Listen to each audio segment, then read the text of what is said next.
CATV is proudly presented by Toyota. Got a team for us, Mike? I don't, mate. I've just got out of a car. I haven't seen the wicket and I haven't spoken to selectors, so I'll see, obviously, John and Darren down here once we start training. Thanks. Thanks for coming. Anybody else? We all go there. Michael, just the last time you guys were with New Zealand, obviously you personally had a very good first match, but the team got rolled in that second innings. From what you've seen of the wicket the last couple of days, do you think, not something similar, but do you think that the ball will be moving around like that, or do you think I think the wicket is a lot different to what it was. But again, I think generally when it's overcast, there's enough there for the bowlers, that's for sure. And I think the wicket, looking at it yesterday, looked quite dry as well. So I think reverse swing is going to play a part. And we're playing against a very good attack once again. So I don't think conditions. When conditions are good, I still think there's a possibility against good opposition that if you're not switched on and you're not batting well, that they can knock you over. So, we'll have to be 100% ready and focused, and no matter what conditions are thrown up to us, whether it's overcast or the sun's out, we have to be playing at our best.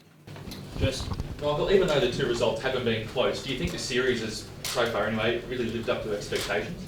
I hope so. I think you guys and the public that watch at home and come out and watch the test matches can answer that question. But as a player, I certainly hope so. I think we... when we were leaving Australia, I made it very clear that I expected this series to be tight and be a hard-fought series. And any time you play against the best team in the world, you're up for a challenge.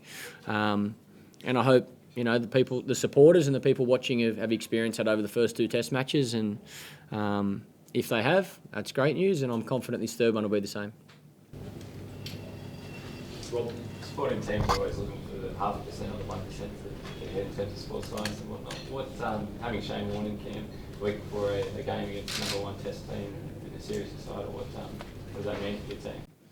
I think it's been fantastic for the group, to be honest. It's obviously great for me personally. I have a wonderful relationship with Warnie, and we talk regularly, even when he's not around the group. I'm talking to him regularly over the phone anyway, but it's always nice to have him around. And I think for a lot of the guys that haven't experienced spending much time and talking much about cricket with Warnie, I think they've certainly had their eyes open. I know the spinners really enjoyed the work he did with them yesterday.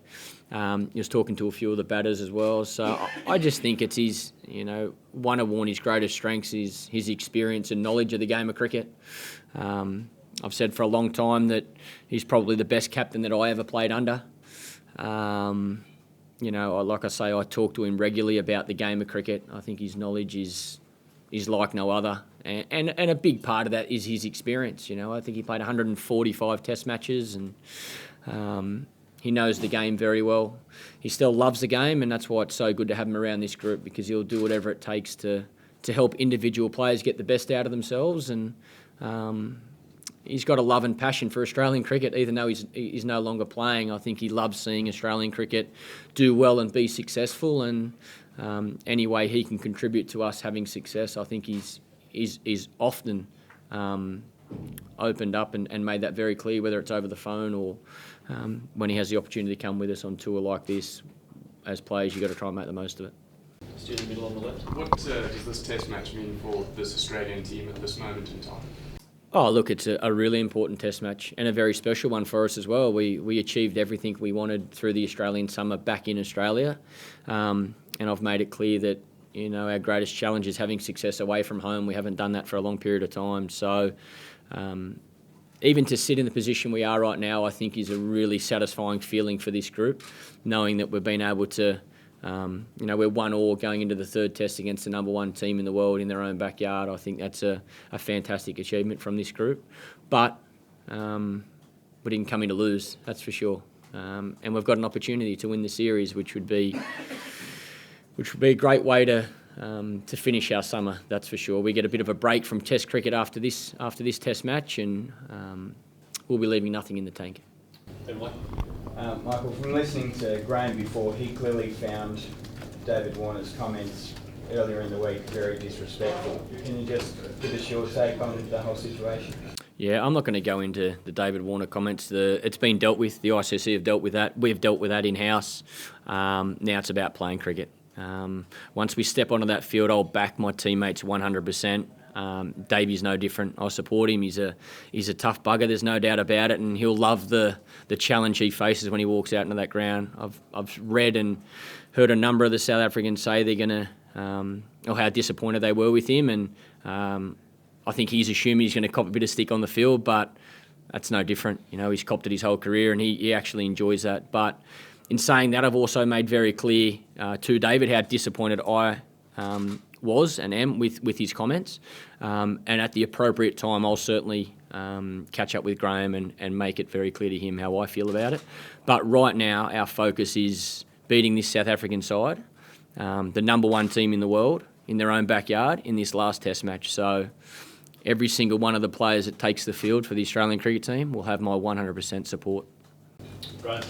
Michael, obviously reverse swing was such a big factor in the last Test. What else can your team do to make that ball move more than they did for you in that Test match? We can score more runs. That generally makes the ball swing a lot more when you're bowling, when you've got runs under your belt. Yeah, look, we've all faced reverse swing before. Our bowlers have been very good at executing and getting the ball to reverse. So didn't happen last game, but if that comes up again and if we get some sunshine and the wicket's suited to that, we'll maximise the conditions. Last question on the rock. Michael, how much, if any, is there concern over your personal efforts out in the middle with the bat to the series? I mean, not the best for you. I mean, affecting the team, if anything? Oh, I guess anytime you're not leading from the front as captain, you know, that's disappointing for me personally. I want to make sure that I am leading the way, and my first job as captain of this Australian cricket team is to make sure I'm scoring runs. You know, that's first and foremost. You picked the Australian way, is you're picked in the team on performance first and foremost, and then they select the captain of the team. So for me, I want to make sure I'm scoring runs.